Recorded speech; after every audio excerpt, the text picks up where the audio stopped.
നിന്നെപ്പോലുള്ള 10 മണ്ടന്മാർ ഇതുപോലെ വന്ന് സോഷ്യൽ മീഡിയയിലൊക്കെ എഴുതി വെക്കുമ്പോ എന്റെ അരികിൽ പോലീസ് വരും, ചിലപ്പോ പട്ടാളം വരും, അങ്ങനെ പലരും വരും. ഇനി ഇവിടെ എഴുതി വെക്കാൻ പോവാ വക്കീലന്മാരെ, പോലീസുകാര്, ഡോക്ടർമാര്, അവരൊക്കെ മാത്രമേ എന്നോട് വന്ന് അയ്യോ എന്ന് പറഞ്ഞിട്ട് കൈ കൊട്ടുന്നു. അവരോടൊക്കെ മാത്രമേ ഇനി ഞാൻ കൂട്ടുകൂടുകയുള്ളൂ. എനിക്ക് അവരൊക്കെ മതി. നിന്നെയൊന്നും നിന്നെയൊക്കെ കൂട്ടുകൂടി എനിക്ക് ഇതുവരെ എനിക്ക് നഷ്ടങ്ങളേ ഉണ്ടായിട്ടുള്ളൂ. എന്തെങ്കിലും ഇത്തിരി ലാഭം ഉണ്ടാവണമെന്നുണ്ടെങ്കിൽ വല്ല വക്കീലന്മാരോ, ജഡ്ജിമാരോ, പോലീസുകാരോ, എഞ്ചിനീയറോ, ബിസിനസ്സുകാരോ, ഡോക്ടർമാരോ ഒക്കെ എന്റെ കൂടെ കൂടിയാലേ പറ്റുള്ളൂ. അതായത് നിന്നെ കൊണ്ടൊക്കെ എനിക്ക് എന്ത് പ്രയോജനമോ? അവരെപ്പോഴും എന്റെ കൂടെ വേണം, മനസ്സിലായോ? നിന്നെപ്പോലുള്ള തലതിരിഞ്ഞവന്മാർ ഇങ്ങനെ വന്ന് ഓരോ ചാനലിന്റെ വീഡിയോയുടെ ഒക്കെ കീഴിൽ ഇങ്ങനെയൊക്കെ വന്ന് എഴുതി വെക്കും. അപ്പൊ അവർക്ക് സംശയം വരും. അവരെന്തൊരു അന്വേഷണ വിധേയമായി ഇവിടെ വരും. അവരുടെ ജോലി തന്നെ അതാണ് മയിലേ. ഇനി അങ്ങനെ മനസ്സിലാക്കുക. വിവരം വിദ്യാഭ്യാസം ഇല്ലാതെ വന്ന് ഇങ്ങനെയൊക്കെ വന്ന് എഴുതി വെക്കുന്നത്.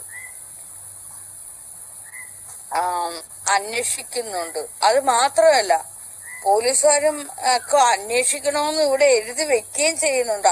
അതിന്റെ ഭാഗമായിട്ടാണ് മീഡിയക്കാരും അതുപോലെയുള്ളവരൊക്കെ ഇവിടെ വരുന്നവര് അപ്പൊ പറയാം വരുന്നവര് എന്തിനാണെന്ന് അന്വേഷിക്കണമെന്ന്. അപ്പൊ പോലീസുകാർ വന്നാല് അവര് വരുന്നത് എന്തിനാണെന്ന് മറ്റുള്ളവർ അന്വേഷിക്കാൻ ഇറങ്ങത്തില്ലേ?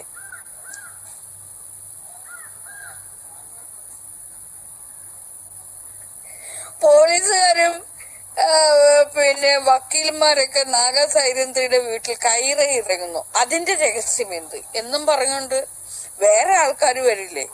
അവരെന്തിനാണ് കയറി ഇറങ്ങുന്നതെന്ന് പറഞ്ഞുകൊണ്ട് വേറെ ആൾക്കാർ വരില്ലേ? അങ്ങനെ ആൾക്കാർ ഇവിടെ വന്നുകൊണ്ടേ ഇരിക്കുക. ഇപ്പൊ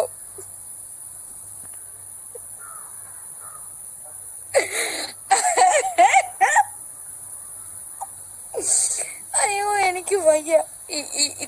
ഞാൻ വായിച്ചില്ലേ 7558875593 എല്ലാവരും എനിക്ക് ഇത്രയും പറഞ്ഞതിന് നിങ്ങൾ ഇത്രയും തിരിച്ചില്ലയോ? ഇതിനകത്തോട്ട് പേയ്മെന്റ് അയച്ചേരെ. സ്ഥിരമായിട്ട് പോലീസുകാർ ഇവിടെ കയറി ഇറങ്ങിയാലോ?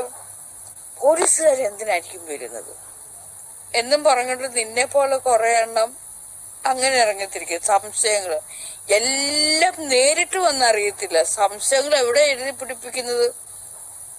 സോഷ്യൽ മീഡിയയുടെ കീഴില്. സത്യം പറഞ്ഞ നിന്റെയൊക്കെ ഈ ഐഡിയ എടുത്ത് ഞാൻ ഇതുപോലെ ഇറങ്ങി തിരിച്ചാലോ? നിന്നെയൊക്കെ വ്യക്തിഹത്യയായി പബ്ലിക്കിലിട്ട് നിന്നെയൊക്കെ നാണം കെടുത്തി എന്ന് പറഞ്ഞുകൊണ്ട് എന്റെ പേരിൽ നീയൊക്കെ കേസ് കൊടുക്കും.